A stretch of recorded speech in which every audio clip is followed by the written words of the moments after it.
Hello, everyone, and welcome to Adafruit Show and Tell. I'm Liz. I'm going to be your host this evening. If you would like to join the stream to show off your project, you can find a link to join the live broadcast in our Discord server at adafruit.it/discord, and that's in the live broadcast chat. But first, we're going to kick things off with folks from Adafruit, and then we'll hear from all you folks in the community. And so we'll hear first from Scott. Hello. Hey, hello. This is my bench cam. Love it. So what I've got here is I've got a Raspberry Pi 4, and then behind here I have an LED. So I'm going to pull up my Apple Home, and hopefully I don't get a text or anything. Very cool. Yeah. I can tap there to turn it on. Amazing. And so it's running Circuit Matter. Very cool. And I can do brightness up and down, and if I can select a color, make it red or That's green. so cool. Oh my gosh. So that's running Python code and Blinka for NeoPixel on the Raspberry Pi 4. Working pretty well. Yeah. Didn't have to commission it again. It remembers it. And in fact, it remembers it across version numbers. So like, oh, I got to fix this thing. And it just started up and it worked. Oh, that's great. So yeah, making good progress on the Circuit Matter. Yeah, that's so great. It's been so cool to watch you work on it I know there was so much to get in place, and then you have this great reward at the end of an RGB LED. I know that was your goal, so that's wonderful. Yep. Yeah, and so I'll be out starting next week. Right. Baby's not here yet, but we were just chatting, and baby's due on Monday, so I'll be out. This is my last few days for 4 weeks, and then I'll be back around Thanksgiving. All right. Well, thank you so much, and we'll all be thinking of you, wishing everyone well. Thanks, Liz. Thanks for hosting. Of course, yeah. Have a good night. You too. And now we're going to hear from Trevor. Hello. Hey. Good. How are you? Pretty good. Pretty good. I'm here to show off the newest update to our itsaSNAP app. Basically, if you don't know what itsaSNAP is, basically itsaSNAP allows you to send your Adafruit IO data. Well, you can basically send data to your Adafruit IO feed. And with this update, you'll be able to use your HomeKit accessories and Matter things.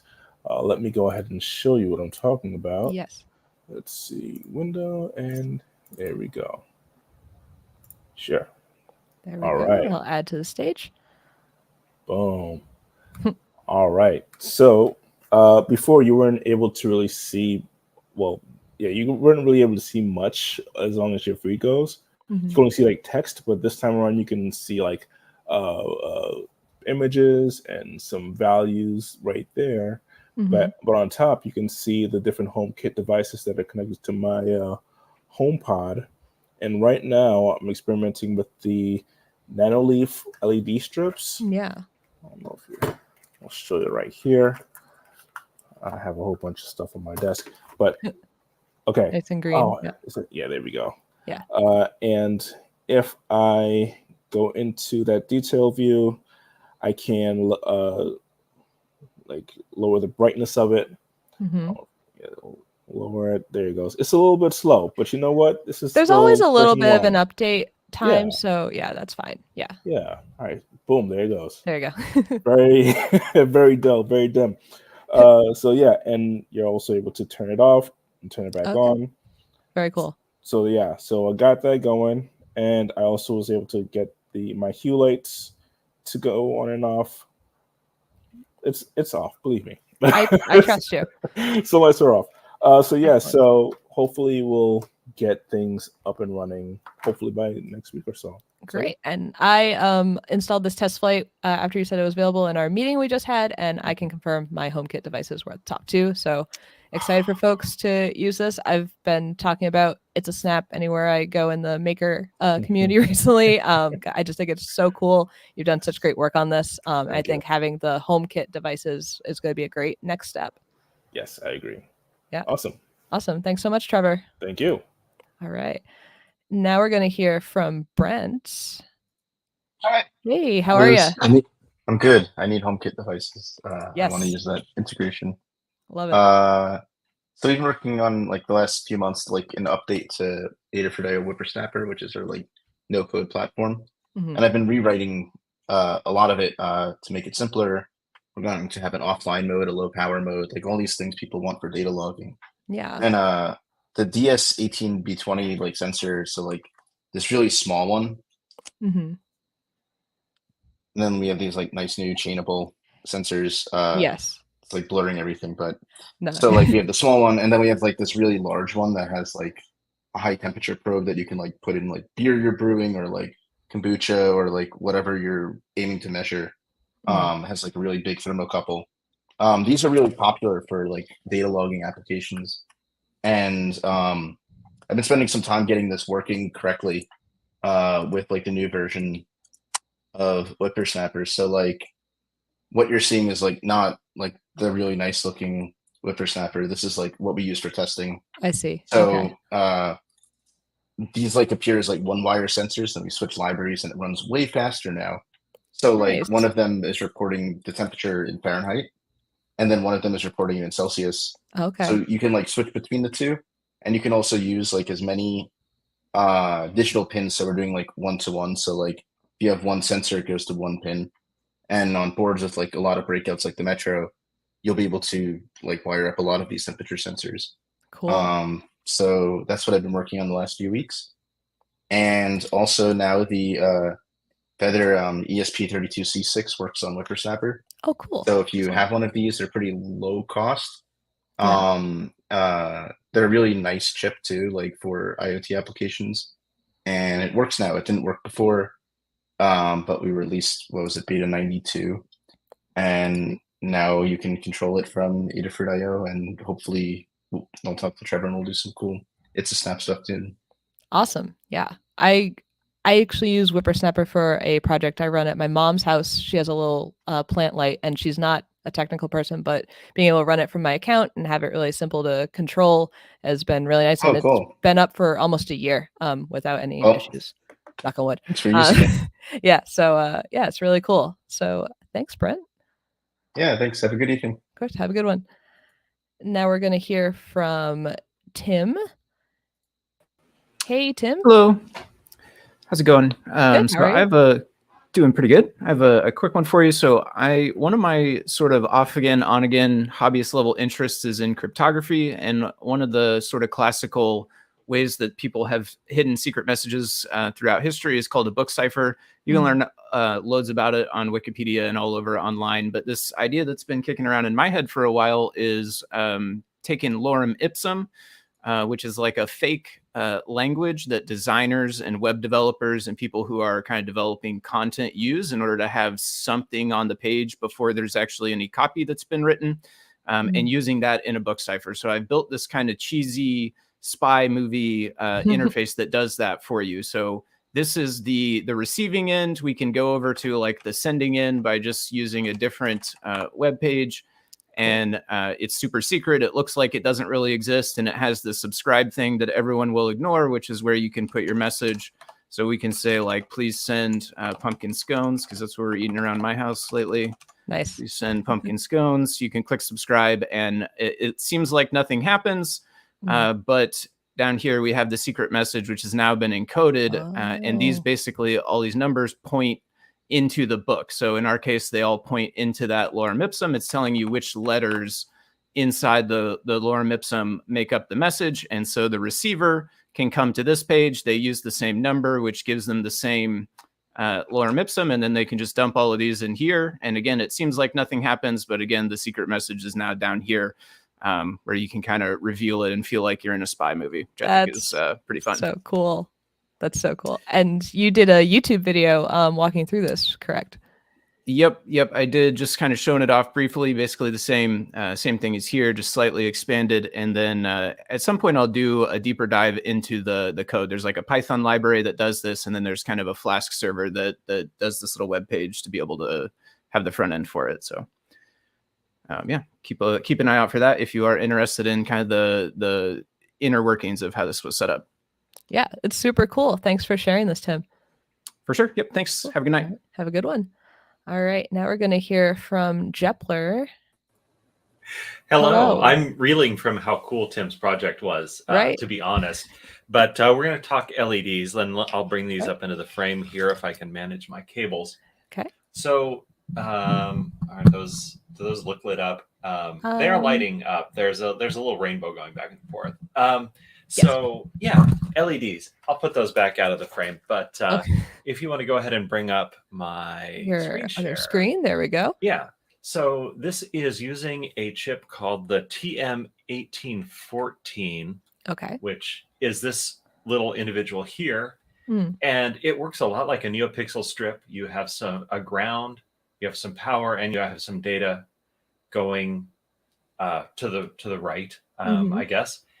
But each of these chips, the TM1814, is controlling 3 LEDs. So they all get the same color, that group of 3. And that is part of what allows it to run at 12 volts. And it's like just this much different than NeoPixel that we had to write a special library for it. Yeah. It's NeoPixel, except all of the logic levels of the signals are inverted. That's number 1. Number 2 is the first 2 pixels worth of value tell you the overall strip current control, which is kind of a brightness adjustment. And then the third thing is, I forgot the third thing. If you don't continuously send it pixel data, it goes into this really obnoxious test mode. And I'm going to see if we can see that on. I've heard of this. On here. Yeah, it just does this, and it's terrible, and no one wants it. So your Python program or your CircuitPython program, it needs to be continuously sending that data out, even if you're doing something else like waiting for a button press. Okay. And that's really easy. That's a feature that we have on the RP2040 and the RP2350. With PIO, you can say background write, and it will just send out a buffer of data over and over again. So this new library and this new guide are all about how you use these pixels on CircuitPython with the RP2040 and RP2350 microcontrollers. Very cool. And you can check it out. We are not selling these LEDs through the store, but you can go on eBay and look for TM1814. This is the first strip that Lamore actually pointed me at. Aaron did a project with cafe lights, which I think is the version that Lamore has shown on some videos. Yes, yeah. But now these are going to work great and stable with CircuitPython. You just have to install this software library. So that's what I've been working on.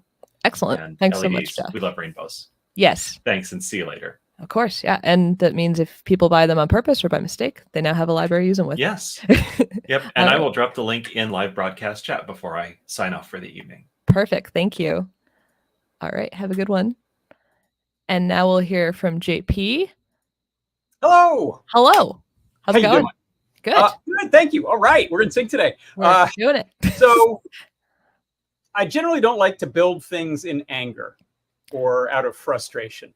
Fair. But when pop punk band Green Day announced that they were demastering their album Dookie and putting out each song on a different, weird, obsolete device, and one of them was a Game Boy cartridge, and then I found out they were only making 25 of them. 25, so I'm assuming those are just all going to get sold on eBay for $1,000 to weird collectors. I decided I wanted to kind of make my own version of it. So I dipped into the Game Boy homebrew scene for the first time in a long time to find out that it's gotten way, way easier. So I'm going to, I think, write up a guide on how to put together a Game Boy game with modern tools and go all the way from just testing them and playing them as ROMs and emulators up through flashing a full-blown cartridge so you can play it on original hardware. So I'll show some details, more details tomorrow on my show, but I just wanted to give an idea of what I have right now. This is a game I made using GB Studio, which is free and open source. And I have a character who's going to have to interact with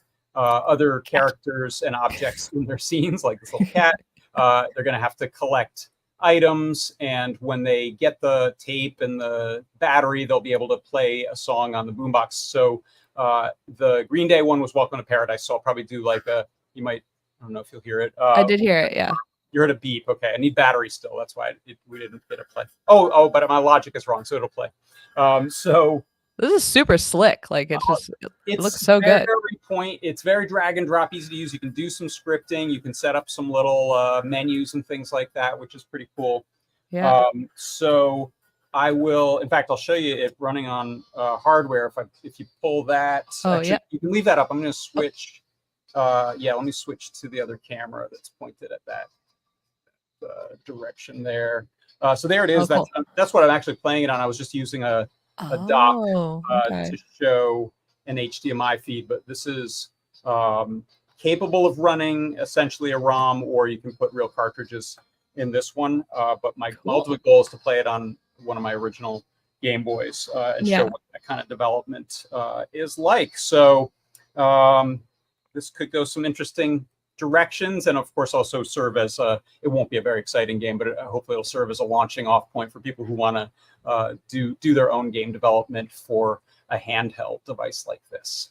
Yeah, that's awesome. I love this. Looking forward to your stream tomorrow to see some more. Excellent. Yeah, loads of details tomorrow, so come on by. Excellent. All right. Thanks, well, Liz. Thank you, JP. Thank you.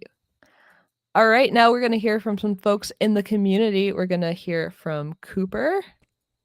Hi, Liz. Hello. Thanks for letting me on. Of course, first of all, I love the Game Boy stuff. Here's my original purple I keep on the shelf at all times. Anyway, super cool. Well, thanks for letting me on. I'd like to talk a little bit about the new audio effects that we have been working on, me, Mark, and Todd, and a few others.